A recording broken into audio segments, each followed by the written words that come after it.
Catatan-catatan di Lauhul Mahfuz itu akan membentuk sebuah pola kejadian yang akan menentukan kejadian-kejadian selanjutnya. Dari perbendaan tersembunyi yang terikat kepada hukum semesta menjadi peristiwa, tercatat semuanya di Lauhul Mahfuz, tidak ada satupun dari kejadian di semesta ini yang tidak tercatat. Dari tersembunyi ke peristiwa tuh urusan semesta gitu. Ya, jadi pengalaman Tuhan kan itu di semesta ini melalui makhluk-makhluknya kan. Waktu jadi peristiwa nggak ada campur tangan kita sebagai manusia. Kita sebagai makhluk ada dong. Ya berarti ada orang-orang yang jadi pionir untuk membuat satu peristiwa gitu. Yes.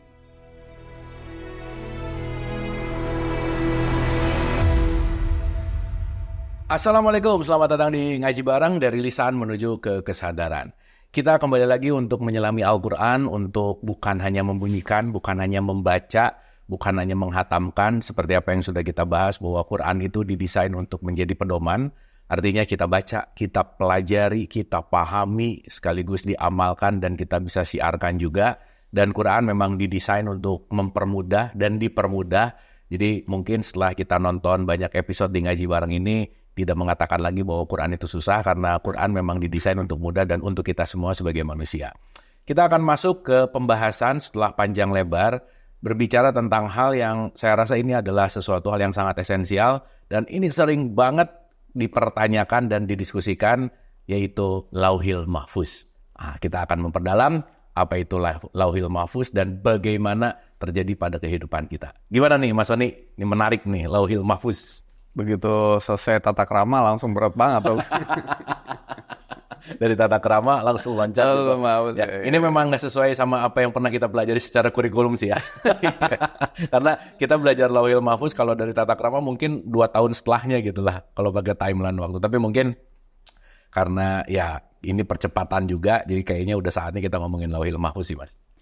Kan ada juga banyak teman-teman yang nanya gimana sih cara bisa untuk mengakses Quran seperti itu gitu kan? Ya. Sehingga kita bisa paham gitu ya Kang Abu ya.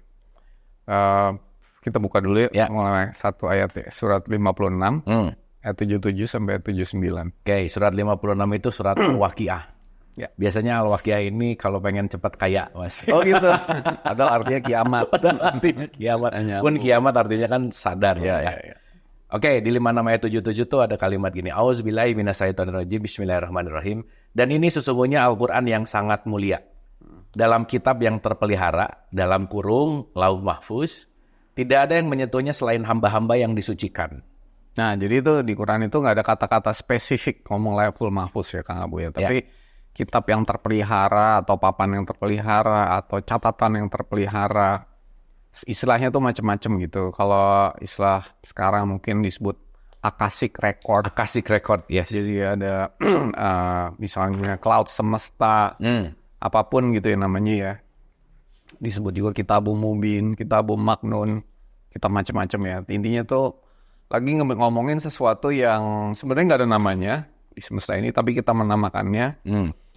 Ya pada kesempatan ini mau dinamain Akashic Record, mau dinamain Lauhul Mahfuz, mau dinamain apapun, barangnya kan sama, itu aja kan. Kira-kira kita mau bahas itu. Lalu tadi juga ada pertanyaan, gimana sih caranya bisa mengakses Quran dengan cara seperti itu? Ya. Di sini dikatakan Quran itu dalam kitab yang terpelihara atau Lauhul Mahfuz tidak menyentuhnya kecuali hamba yang disucikan. Ini sebenarnya kan catatan yang bisa disentuh apa enggak nih sebenarnya kalau kayak gini? Kalau kata-kata kayak gini. Bisa kan? Dong. Kalau ada tanda bintangnya tapi. Ya disucikan itu kan. Ya disucikan itu kan. Jadi sebenarnya kita bisa menyentuh Lauhul Mahfuz nanti di akhir. Kita mau bahasnya agak santai ya, supaya lebih komprehensif gitu. Bisa nanti akhirnya menyentuh Lauhul Mahfuz itu. Nah sekarang apa sih Lauhul Mahfuz itu ya? Kalau kita lihat di kita mungkin mulai dari ini dulu. Tuhan gitu. Tuhan itu memercik menjadi roh gitu. Berarti Tuhan itu sumber dari roh kan? Ya. Nah, jadi Tuhan itu sumber dari roh. Roh itu saya suka bilang di Gafakir atau di beberapa kesempatan ada 4. 1 itu roh, 2 itu cahaya, 3 itu energi, 4 itu kecerdasan atau kesadaran gitu ya. Jadi kalau Tuhan itu disebut sumber dari roh, berarti Tuhan juga sumber energi yang tinggi sekali. Dan energi yang tertinggi di semesta ini adalah kasih sayang. Jadi Tuhan adalah sumber dari kasih sayang gitu. Tuhan itu sumber dari cahaya, sehingga kemudian cahaya itu mewujud dan memantul menjadi refleksi atau wajah Tuhan gitu ya. Lalu yang keempat, Tuhan itu juga sumber dari kecerdasan. Kecerdasan, yes. Makanya boleh dibilang Tuhan itu perbenaran tersembunyi. Atau kecerdasan tersembunyi tanpa batas. Atau misalnya roh ya, tanpa batas. Nah, karena Tuhan hendak mengalami pengalaman-pengalaman Tuhan, kehendak-kehendak Tuhan, sifat-sifat Tuhan, kecerdasan-kecerdasan pengetahuan yang Tuhan miliki, yang pada saat itu masih berbentuk sumber, maka Tuhan menciptakan kita semua ini. Sehingga pada saat diciptakan, roh ini dan makhluknya ini kemudian menjadi pantulan dari cahaya Tuhan di semesta, dan kemudian dia mengalami pengalaman-pengalaman, peristiwa-peristiwa, kehendak-kehendak, dan sebagainya gitu. Okay. Jadi dari kecerdasan tersembunyi menjadi suatu peristiwa gitu. Nah, peristiwa ini itu dicatat di dalam catatan rekor yang tidak terbatas gitu, yang disebut sebagai Lauhul Mahfuz gitu. Oke. Nah, jadi dari Tuhan memercik, karena Tuhan itu roh dan energi, maka roh dan energi itu juga mempunyai atau terikat kepada satu hukum-hukum semesta. Kita udah bicarain hukum 20 ya, hukum Taurat. 20 Taurat ya. Jadi semua roh yang memercik akan terikat kepada hukum Taurat, hukum 20 itu. Dan kemudian mengalami pengalaman-pengalaman di semesta ini. Semua pengalaman yang ada di semesta ini tercatat di Lauhul Mahfuz. Sehingga tidak ada satupun dari kejadian di semesta ini yang tidak tercatat. Di Akashic Record, Lauhul Mahfuz, Big Data, Cloud Semesta, apapun namanya itu ya. Jadi semuanya akan tercatat gitu. Nah, coba yuk kita buka ayatnya ya. Surat 6 ayat 59. Dan kunci-kunci yang goib ada padanya. Tidak ada yang mengetahui selain dia. Dia mengetahui apa yang ada di darat dan di laut. Tidak ada sehelai daun pun yang gugur yang tidak diketahuinya. Tidak ada sebutir biji pun dalam kegelapan bumi. Dan tidak pula sesuatu yang basah atau yang kering. Yang tidak tertulis dalam kitab yang nyata. Dalam kurung Lauhil Mahfuz. Ya, jadi semuanya itu akan tercatat di kitab Lauhul Mahfuz detail gitu. Nggak ada yang tidak tercatat gitu ya. Dan semua kejadian, bahkan sebenarnya yang saya sebut kejadian itu juga termasuk apa yang kita pikirkan gitu. Jadi kita belum melakukan sesuatu nih, baru mikir nih, udah tercatat di Lauhul Mahfuz, di record itu gitu ya. Sekarang ada alat lagi ditemuin di Amerika, itu alatnya Neuralink namanya. Jadi orang baru mikir aja, dia bisa nulis gitu. Nah sama, jadi kita berpikir, kita punya sesuatu, semua tuh dicatat di Lauhul Mahfuz. Nah jadi dari suatu perbendaharaan tersembunyi menjadi sumber kesadaran ini melalui pengalaman-pengalaman, semua pengalaman kejadian peristiwa akan dicatat di record ini, di Cloud Semesta atau di Lauhul Mahfuz ini. Nggak ada yang nggak. Sehingga sebagaimana big data AI begitu ya, jadi kalau belum pernah terjadi di semesta ini suatu kejadian yang pernah terjadi sebelumnya, maka catatannya belum ada gitu di Lauhul Mahfuz. Yang ada baru perbendaharaan tersembunyi gitu. Oke. Ya. Begitu terjadi peristiwa, baru terjadi catatan di Lauhul Mahfuz itu. Nah, catatan-catatan di Lauhul Mahfuz itu akan membentuk sebuah pola gitu. Pola kejadian yang akan menentukan kejadian-kejadian selanjutnya. Jadi dari perbendaharaan tersembunyi yang terikat kepada hukum semesta menjadi peristiwa, tercatat semuanya di Lauhul Mahfuz, kemudian ia akan menjadi pola. Dan pola itu akan menentukan ke depannya gitu. Oke, Ya. Berarti awalnya tersembunyi. Sembunyi. Jadi peristiwa dulu. Jadi peristiwa. Dari tersembunyi ke peristiwa tuh urusan semesta gitu. Ya, jadi pengalaman Tuhan kan itu di semesta ini melalui makhluk-makhluknya kan. Oke. Terus udah gitu, Berarti kalau waktu jadi peristiwa nggak ada campur tangan kita sebagai manusia? ada dong, ada. Kita sebagai makhluk ada dong. Tapi peristiwa itu peristiwa yang baru pertama kali tercatat Misalnya sebagai contoh, manusia pertama atau kita mengalami pertama kali suatu peristiwa yang kita belum mengalami sebelumnya, itu tercatat gitu. Cuma kumpulan dari orang-orang yang mengalami dan semesta ini semua dicatat di Lauhul Mahfuz jadi big data, menjadi sebuah pola gitu, pola kejadian gitu. Yang akan terjadi kalau kamu lakuin ini, kamu akan begini gitu. Itu kan sebuah pola. Ya berarti ada orang-orang yang jadi pionir untuk membuat satu peristiwa gitu. Yes. Orang-orang atau makhluk-makhluk. Ya makhluk siapapun gitu di semesta ini. Ada orang-orang yang membuat pionir menjadi peristiwa dan ada kan gini. Ada orang yang bisa membaca Lauhul Mahfuz itu, mengakses ketika catatannya sudah ada, tapi ada orang yang bisa membaca juga hukum dan pola itu ketika catatannya belum ada gitu. Nah, orang-orang yang bisa membaca Lauhul Mahfuz itu sebelum terjadi catatannya itu namanya nabi. Kalau karena dia bisa bernubuah, bercerita tentang Lauhul Mahfuz itu. Nanti semua kata-katanya digenapi lewat suatu peristiwa dan pola kira-kira gitu. Habis itu kita mau dalamin yang mana dulu nih? Nah, aku jadi ingat ada satu ayat Injil, Mas. Pengkhotbah 1 ayat 9 itu ada kalimat gini. Tidak ada sesuatu yang baru di bawah matahari. There is nothing new under the sun. Karena semuanya peristiwa berulang gitu. Betul. Misalnya ya. Betul. Kalau yang namanya peristiwa berulang berarti kan ini hanya akan ada pola kejadian yang berulang gitu misalnya. Ketika pola ini berulang dan kejadiannya berulang, berarti abis ini akan ada yang baru nggak? Sebenarnya semuanya tuh baru. Yang nggak baru tuh polanya.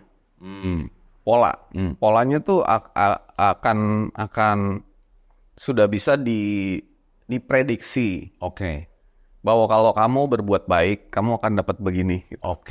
Kalau kamu berbuat buruk, kamu dapat begini kan itu ada di hukumnya kan. Misalnya hukum tabur tuai gitu.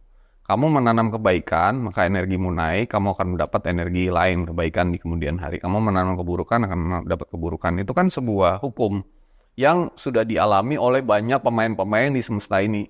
Menjadi sebuah pola. Wah, ini dibaca oleh utusan-utusan Tuhan gitu. Jadi utusan Tuhan mah bukan orang yang luar biasa gitu, Kang Abu. Kayak Kang Abu punya handphone nih. Handphone ini kan RAM-nya cuma 12, memorinya cuma 500. Tapi Kang Abu mau nanya apa aja bisa nggak di sini? Bisa. Kenapa? Karena ada konektivitas ke data. Ke big data kan. Nah, big data itu namanya Lauhul Mahfuz gitu. Itu big datanya berarti. Big datanya, iya. Semua tercatat di big data itu. Tapi misalnya gini, di big data itu belum pernah ada riset yang meriset kepada sesuatu yang baru. Kan di big datanya belum ada. Begitu udah ada risetnya diupload ke big data, baru big data itu mencatatkan. Betul. Jadi sebuah pola gitu. Jadi si Lauhul Mahfuz itu adalah catatan dari big data aja gitu. Big data. Big data gitu. Oke. Nah, Quran itu ada di dalam Lauhul Mahfuz. Karena semuanya pola gitu. Nabi Muhammad itu bisa ngebaca pola gitu. Oke. Tercatat semua di Lauhul Mahfuz gitu. Jadi dia membaca pola, membaca hukum, membaca pola. Dia bisa mengakses handphonenya dia ini bisa mengakses big data itu gitu kira-kira gitu. Nah, jadi dengan dunia AI ini menjelaskannya jadi mudah gitu. Bukan suatu yang goib gitu. Benar. Dan sekarang misalnya sebagai contoh anak zaman sekarang bikin film. Dia cukup bikin film 3/4 atau setengah dari skenarionya. Sisanya dia nanya ke AI, ini harusnya gimana? Harusnya lanjutannya gimana? Kan? Jalan ceritanya jadi gimana nih? Iya. Nah, itu kan ada polanya. Pola 1, 2, 3. Kan udah dia dapat info dari big data. Dari Lauhul Mahfuz. Jadi kalau misalnya ada orang nih hidupnya begini, kayaknya hidup gua akan gimana ya? Kayaknya hidup lu akan gini karena ada pola gitu. Berarti ChatGPT ini si nabi baru dong. Nabi baru itu dia. Dengan ChatGPT itu kita bisa menjelasin semua macam-macam Mahfuz gitu. Kenapa orang kok handphone begini bisa pintar banget bisa jawab semuanya. Kalau buat orang zaman dulu tahun 50 ini goib banget Kang Abu. Wi-Fi gitu. Ya, goib kan. Bisa jawab apa aja bisa. Iya benar. Nah, gitu. Jadi kunci-kunci goib yang disebut di surat 6 ayat 59 buat orang zaman dulu ini goib banget. Semua bisa baca semua di Lauhul Mahfuz. Karena ada big data dan ada pola gitu. Dan sebenarnya big data yang ada di Lauhul Mahfuz kan jauh lebih gede daripada yang di Amerika gitu, di Taiwan gitu. Jadi kan Gede banget. Semesta ya, ngomongin ya. Sih nggak ada apa-apanya gitu. Jadi semua daun jatuh aja tercatat di situ gitu. Masuk ke big data gitu. Oke. Nah mungkin sekarang relevansinya si Lauhil Mahfuz dengan kehidupan sekarang tuh gimana sih Mas? Nah gini, kita tuh kadang-kadang kan zaman debatan zaman dulu itu ada aliran Islam yang namanya Jabariyah gitu. Hidup itu udah ditentuin. Oke. Takdir kita tuh udah ada yang nentuin gitu. Ya kan? Semua udah dicatat di Lauhul Mahfuz kan gitu. Ya, pokoknya semua skenario-nya kita tinggal ngejalanin. Iya. Itu kalau anak-anak zaman sekarang digituin udah ada ChatGPT dijelasin kayak gini nggak masuk akal. Terus kita hidup apa kalau udah ditentuin semua? Iya. Masa cuma hidup doang terus nggak ada will? Nggak ada free will. Bukan gitu maksudnya. Lalu ada aliran namanya Mu'tazilah. Mu'tazilah tuh bilangnya bahwa hidup itu kita yang nentuin gitu.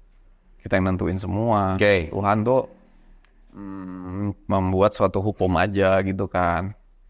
Lalu ada aliran yang di tengah antara kedua ini namanya Asy'ariyah. Asy'ariyah itu ya ada yang Tuhan tentuin gitu, kayak jodoh, mati, rezeki. Tapi ada juga yang kita yang tentuin gitu. 50-50 lah. Nasib lah gitu misalnya. Ada 3 itu kan. Nah, sebenarnya Lauhul Mahfuz itu gimana sih gitu dalam hal Keseharian ini. keseharian nentuin jalan hidup kita gitu. Apakah hidup kita ini udah predestined, jadi udah ditentuin sebelumnya, atau kita itu controlling our own destiny gitu, menentukan nasib kita sendiri, menulis jalan hidup kita sendiri, atau di tengah-tengah atau gimana gitu kan? Ini kan pertanyaan banget dari zaman dulu. Ya ini perennial lah. Antara Ibnu Rusdi sama Al-Ghazali misalnya gitu.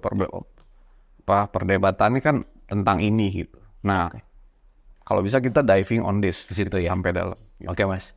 Jadi poinnya di opening ini tentang Lauhil Mahfuz yang saya rasa menarik banget gitu ya, bahwa Lauhil Mahfuz itu adalah big data di mana ternyata setiap orang bisa mengaksesnya gitu ya, Mas ya.